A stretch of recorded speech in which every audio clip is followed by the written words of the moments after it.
जय हिंद। सभी को मेरे तरफ से हार्दिक शुभकामनाएं। मेरा वीडियो आप लोग लाइक कीजिए, शेयर कीजिए। जो भी कंपटीशन के लिए तैयारी करते हैं उनके लिए बहुत इंपॉर्टेंट वीडियो मैं बनाता हूं। और Vimlesh sir competitive class 100 YouTube पर जाके खोलें, खुल जाएगा। चलिए आज हमारा क्लास जो ऐसे क्या है, कल हम लोग चले थे अकबर का युद्ध, आज हम लोग चल रहे थे क्या, पर्दा शासक यानी पेटीकोट शासक। पर्दा शासक क्या बोलते थे, पेटीकोट। अकबर के समय में 2 मिनट लगभग 4 साल ऐसा शासक आया था जिसको बोला था क्या कि पर्दा शासक या पेटीकोट का शासक है। अभी शासक कैसे बना, क्योंकि अकबर 1560 ईस्वी में अकबर का जो मतलब क्या था, प्रधानमंत्री या सेना नायक या सेनापति बोलते हैं, कौन था, बैरम खां। बैरम खां मर गया था। उसको कौन मारा था, बोलो, मुबारक खां मारा था। कौन मारा था, मुबारक खां। इसलिए मारा था क्योंकि मुबारक खां के पिता को बैरम खां ने मच्छीवाड़ा युद्ध 1555 में उसको मार दिया था, यानी हत्या कर दिया था। तो अपने बाप को बदला लेने के लिए इसको मार दिया। किसको, बैरम खां को। और बैरम खां कहां जा रहे थे, तीर्थ यात्रा के लिए मक्का मदीना। क्लियर, वहां तक हम लोग पढ़ लिए थे। अब यहाँ के बाद जब बैरम खां बन गया तो सेनापति कौन बन गया, आदम खां। आदम खां कौन था, महामनगा का बेटा। अब इस टाइम कहा जाता है कि इसमें महिलाओं का शासन था, क्योंकि बैरम खां को मरवाने में किसका हाथ था, महामनगा का काम था। महामनगा ने अकबर को कान भर भर के बैरम खां को निकलवाया थी और वो बेचारा मर गया। हालांकि बैरम खां अकबर को जीवन में बहुत बड़ा साथ दिया। एक गुरु के रूप में साथ दिया, एक दोस्त के रूप में साथ दिया, एक पिता के रूप में साथ दिया।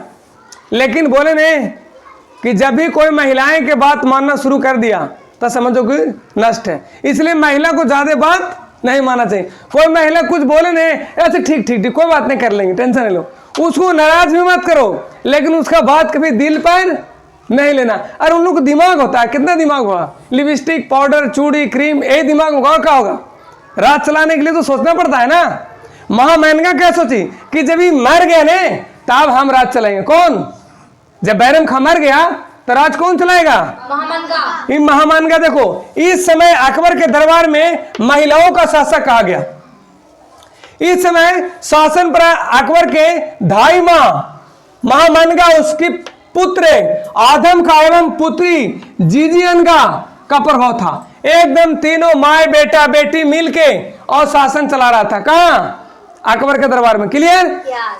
अब हम लोग चलेंगे तीसरा प्रश्न। इस समय हरम दल का शासक होने की वजह से पेटीकोट के शासक कहा गया है। आप बताओ, इन लोगों को कोई जरूरी था जी, बताओ, अकबर के वंशज में था, इन लोग नहीं था, ये तो पालने वाला नौकरानी थी ना। इसलिए कहा कि इन लोग हराम में शासन कर रहा है, इसलिए इसको हरम दल के शासक कहते। क्या कहते थे, हरम दल का शासक।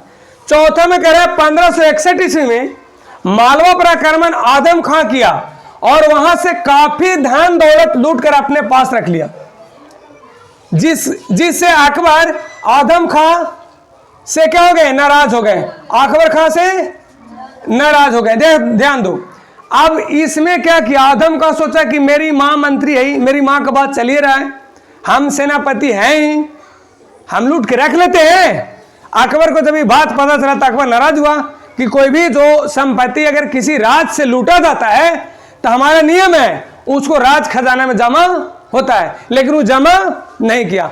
अकबर उसे चेतावनी दिया। ध्यान दो, अकबर ने आदम खां को सारा धन जमा खजाने में जमा करने का चेतावनी दिया, तो आदम खां ने अकबर को हत्या करने का प्लान करने लगा। जैसे ही धमकाया कि तुम पूरा जमा कर दो नहीं तो अच्छा नहीं होगा, अकबर किसको, आदम खां को। लेकिन क्या हुआ कि आदम खां कहा कि नहीं जमा करेंगे और उसको प्लान बनाने, मतलब सेना में विद्रोह करने लगा कि अभी अकबर को मार देना, अकबर मर जाएगा तो हम शासक बन जाएंगे। ये बात अकबर को पता चल गया। तो देखो, जब यह बात अकबर को पता चला तो अकबर ने उसे निकाल दिया और 1562 ईस्वी में अकबर ने आदम खां को हत्या करवा दी। जय हो। अब इसके लिए वो गड्ढा खान रहा था, किसके लिए, अकबर के लिए। अकबर उसी को टपका दिया, कहानी खत्म। अभी जो बुढ़िया थी कौन, मंथरा समझो, मंथरा थी। रामायण की जो मंथरा थी वो इसमें क्या थी, महामनगा थी। जैसे मंथरा पूरे रामायण में भगवान राम को पूरे वंशज को बर्बाद कर दिया कि नहीं, दशरथ जी मर गए टेंशन में, राम को वनवास हो गया, भरत बेचारा जंगल में चल गया भाई को खोजने के लिए, चले गए ना। इस तरह से कहा कि अभी देखा कि दुख हो गया, इसका बेटा जब मर गया ना, इस शोक में मर गया, ये क्या किया, अपने बेटे के शोक में भी टे बोल दिया, कहानी खत्म, शनिचरा दूर, ये तो मर गया। अब देखो एक चीज और इसमें इंपॉर्टेंट है कि बैरम खां की जो पत्नी थी ना, कल वाले वीडियो में थोड़ा सा छूट गया था, इसका नाम क्या था, सलीम बेगम था। ये अकबर के चचेरी बहन थी, क्या थी, और उसका बेटा क्या नाम था, अब्दुल रहीम खां। तब देखा अकबर सोचा कि अब तो बैरम खां के मार दिया कौन, नहीं, मुबारक खां। और कौन मरवाया था, महामनगे। जब ये तीर्थ यात्रा के लिए बैरम खां जा रहा था ने, तब महामनगा ही ये उसको इन्फॉर्मेशन कर दिया था। वो कोई मैसेज उसे लेटर उटर लिख के भेजी होगी कि बैरम खां जा रहा है, बदला ले लो, वो अपने बाप के बदला के लिए मार दिया। समझ में आया। अब यहाँ पे हम लोग देखेंगे कि जो बैरम खां की पत्नी थी सलीमा बेगम, वो तो विधवा हो गई, अब वो कहाँ जाती है, तो अकबर ने उसको अपने शादी कर लिया। हालांकि अकबर के चचेरी बहन थी। खैर इस्लाम धर्म में शादी होता है चचेरा में, मेरा मौसेरा में, तो हमें कोई दिक्कत नहीं, उन लोग में शादी बेचारा में होता है, अपना अपना धर्म है, अपना अपना मानता है। चलो, बैरम खां का बेटा अब्दुल रहीम खां था, उसको जो अकबर के दरबार में नौरत्न दरबारी देखा होगा, कभी फिल्म वगैरह भी देखता होगा ने, अकबर और जोधाबाई देखने में पूरा फिल्म में बताता है, तो उसमें इसको शामिल कर लिया। हालांकि जोधाबाई कौन थी, एक राजपूत की लड़की थी, क्या थी, कल अगले वीडियो में हम उसके बारे में बताएंगे। और सोचो उन लोग में बड़ा अजीब सा, जहां दादा का ससुराल था, हमें बेटा का ससुराल था, हमें पोता के। अब अकबर का ससुराल था, जोधाबाई की पत्नी थी, उसकी भतीजी शादी कौन किया था, जहांगीर। और जहांगीर की पत्नी था कौन, नूरजहां ने, नूरजहां की भतीजी शादी कौन किया था, शाहजहां। यानी दादा पोता बेटा के सब एक ही ससुराल था।